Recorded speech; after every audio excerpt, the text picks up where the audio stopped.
បាទជម្រាបសួរពុកម៉ែបងប្អូនបាទជួបជាមួយខ្ញុំបាទម្ដងទៀតហើយថ្ងៃនេះគឺតាក់ទងនឹងការធ្វើម្ហូបដដែលទេហើយចំពោះមុខម្ហូបថ្ងៃនេះគឺខ្ញុំបាទធ្វើបាទសម្លម្ជូរព្រៃបាទឆ្អឹងជំនីជ្រូកបាទ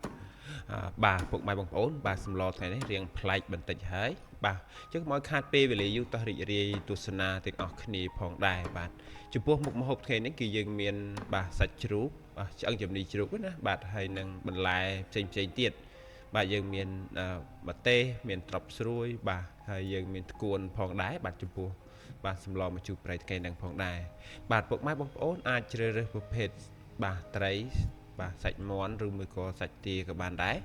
បាទហើយយើងអាចធ្វើបាទសម្លម្ជូរព្រៃនេះដែរ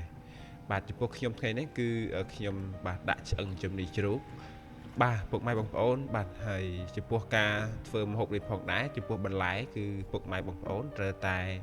បាទលាងសម្អាតទឹកឲ្យស្អាតបន្ទាប់មកយើងបាទចិតបាទជាចំណិតបែបហ្នឹងមកហើយប្រភេទត្រប់គឺយើងជ្រើសរើសប្រភេទត្រប់ស្រួយមកបាទគឺស្លថ្ងៃហ្នឹងគឺដឹងតែឆ្ងាញ់តែម្ដងបាទចំពោះម្ទេសគឺយើងជ្រើសរើសម្ទេសប្រភេទហ្នឹងមកបាទហើយយើងយកមកលាងទឹកបាទសម្អាតឲ្យស្អាតហើយចាំយើងយកមកចិតបែបហ្នឹងណាប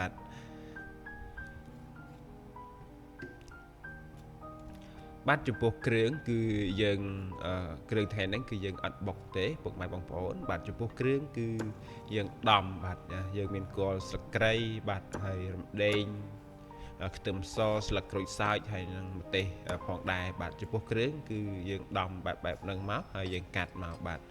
ហើយពុកម៉ែបងប្អូនអាចបុកមកបុកបាទ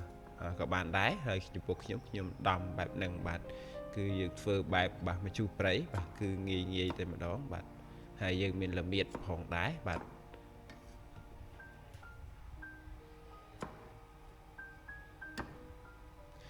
ចំពោះគ្រឿងទាំងអស់នេះគឺងាយស្រួលរកទេបាទពុកម៉ែបងប្អូនបាននៅស្រុកស្រែអាចបាទជុំវិញផ្ទះពុកម៉ែបងប្អូនហ្នឹងអាចដាំបាទដីកន្លែងណាទៅណេបាទចំពោះនៅទីក្រុងបាទគឺយើងអាចទៅរកទិញនៅផ្សារបានពុកម៉ែបងប្អូន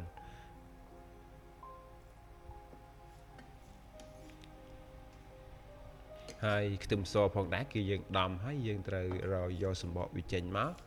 ចំណែកឯធ្គួនបាទគឺខ្ញុំប្រើធ្គួនបាទប្រភេទធ្គួន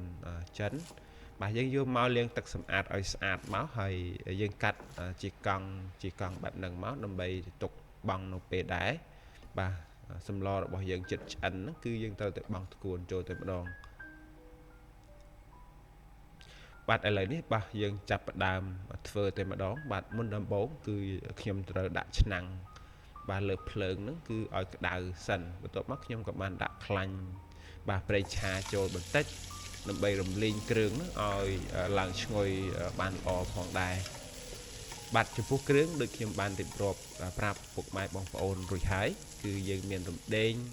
បាទស្លឹកក្រូចសើចគល់ស្លឹកគ្រៃហើយនិងខ្ទឹមសផងដែរបាទចំពោះគ្រឿងនេះគឺយើងរំលីងឲ្យធ្វើម៉េចឲ្យឡើងឈ្ងុយបាទចាំយើងដាក់គ្រឿងបន្ថែមទៀត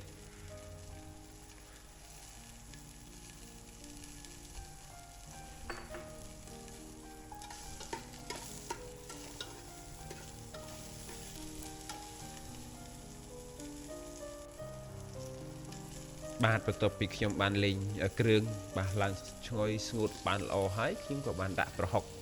បាទចំពោះប្រហុកគឺប្រហុកចិញ្ច្រាំពុកម៉ែបងប្អូនកុំភ្លេចចិញ្ច្រាំឲ្យល្អិតហើយចាំយើងយកមកដាក់បាទពុកម៉ែបងប្អូនមានប្រហុកសាច់ហើយក៏រឹតតែល្អផងដែរបាទយើងរំលីងមកដើម្បីឲ្យគ្រឿងរបស់យើងនឹងសព្វហើយក្លិនឈ្ងុយបានល្អបាទមុននឹងយើងរំលីងសាច់ណាត្រូវរំលីងគ្រឿងសិនបាទបន្ទាប់មកខ្ញុំក៏បានដាក់បាទឆ្អឹងជំនីជ្រូកចូលតែម្ដងបាទចំពោះឆ្អឹងជំនីជ្រូកហ្នឹងគឺបាទយើងជ្រើសរើសប្រភេទឆ្អឹងរាងខ្ចីបន្តិចមកដើម្បីស្លកាន់តែមានរសជាតិឆ្ងាញ់តែម្ដង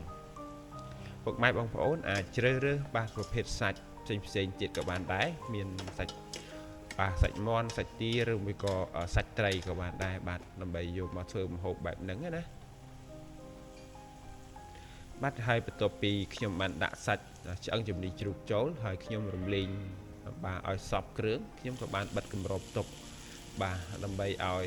សាច់ទាំងអស់ហ្នឹងគឺវាបានឆ្អិនបានល្អអញ្ចឹងណា បាទហើយខ្ញុំរំលឹកចុះឡើងដើម្បីឲ្យគ្រឿងបាទវាសពបានល្អផងដែរបាទពុកម៉ែបងប្អូនបាទហើយពុកម៉ែបងប្អូនអាចមើលមកបាទមានកន្លែងណាខុសឆ្គងក៏សូមអធិស្ឋានផងដែរបាទអញ្ចឹងពុកម៉ែបងប្អូនបាទចំពោះបងប្អូននិស្សិតឬមួយក៏ពុកម៉ែបងប្អូនណាបាទព្យាយាមបាទគឺធ្វើម្ហូបញ៉ាំខ្លួនឯងទៅបាទដើម្បីបាទសុខភាពផងដែរបាទបន្ទាប់មកខ្ញុំក៏បានផ្សំគ្រឿងបាទខ្ញុំបានដាក់បាទប៊ីចេងបន្តិចបាទហើយស្ករបន្តិចផងដែរហើយបន្ទាប់មកខ្ញុំក៏បានរំលីងបាទសាច់ជ្រូកហ្នឹងឲ្យឆ្អឹងជ្រូកហ្នឹងឲ្យសព្វជាមួយនឹងគ្រឿងដែលខ្ញុំបានផ្សំតែម្ដងដើម្បីឲ្យវាចូលជាតិបានល្អណាខ្ញុំមិនទាន់ដាក់ទឹកទេបាទតើតែខ្ញុំរំលីងសាច់ជ្រូកហ្នឹងឆ្អឹងជំនីជ្រូកហ្នឹងឆ្អិនទៅខ្ញុំដាក់ទឹកចូល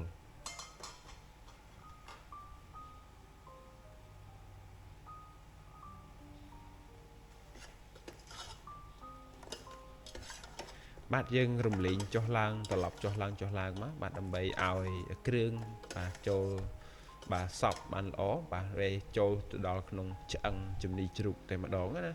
បាទបន្ទាប់មកខ្ញុំក៏បានដាក់ទឹកចូលតែម្ដងបាទចំពោះទឹកគឺយើងដាក់ទៅដើម្បីរំងាស់បាទឆ្អឹងជំនីជ្រូកកាន់តែឆ្អិនឡើងតែម្ដងបាទ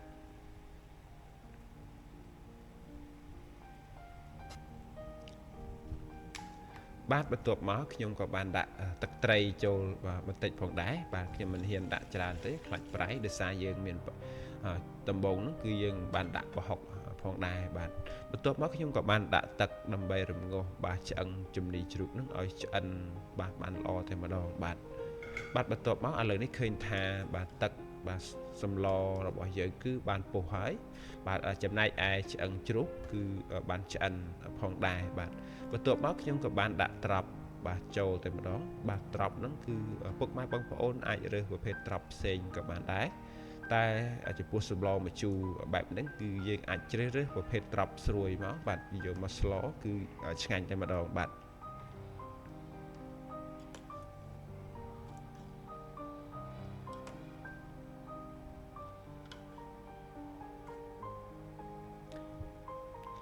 បាទពុកម៉ែបងប្អូនបាទឥឡូវនេះឃើញថាម្ហូបបាទសម្លរបស់ខ្ញុំបានពុះហើយបន្ទាប់មកខ្ញុំក៏បានដាក់ម្ជូរបាទអំពិលចូលតែម្ដងបាទពុកម៉ែបងប្អូនបាទយើងអាចប្រើម្ជូរអីផ្សេងក៏បានដែរបាទស្លឹកអំពិលឬមួយក៏ម្ជូរសណ្តាន់អីដាក់បានដែរបាទចំពោះខ្ញុំដាក់ម្ជូរបាទទឹកអំពិលទុំតែម្ដងបាទបន្ទាប់ពីឃើញថាសម្លរបស់ខ្ញុំបានឆ្អិនហើយរសជាតិបាទគឺល្មមហើយខ្ញុំក៏បានបង់បន្លែបាទធ្គួនចូលតែម្ដងដោយសារធ្គួនគឺយើងបង់ដាក់តែមកពុះទេហើយយើងនឹងបិទភ្លើងតែម្ដងបាទពុកម៉ែបងប្អូនបន្ទាប់ពីខ្ញុំបានបង់ធ្គួនចូលហើយ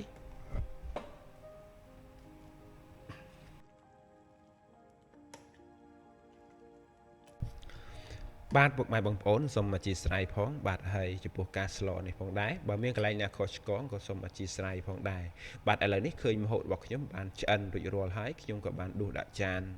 បាទបង្ហាញជូនពុកម៉ែបងប្អូនផងដែរបាទចំពោះសម្លនេះផងដែរគឺយើងញ៉ាំជាមួយម្ទេសបាទហិលបាទហត់បាទបាយក្តៅគឺឆ្ងាញ់តែម្ដងបាទអរគុណច្រើនពុកម៉ែបងប្អូនចំពោះការទស្សនាបាទចំពោះបងប្អូននិស្សិតបាទឡើងមករៀនភ្នំពេញអាចរៀនធ្វើបានដើម្បីកាត់បន្ថយការទិញម្ហូបពីក្រៅម្ហូបដើម្បីបាទយើងធ្វើខ្លួនឯងដើម្បីបាទសុខភាពល្អផងដែរបាទអរគុណច្រើនជូនពរពុកម៉ែបងប្អូនជួបតែសំណាងល្អផងដែរ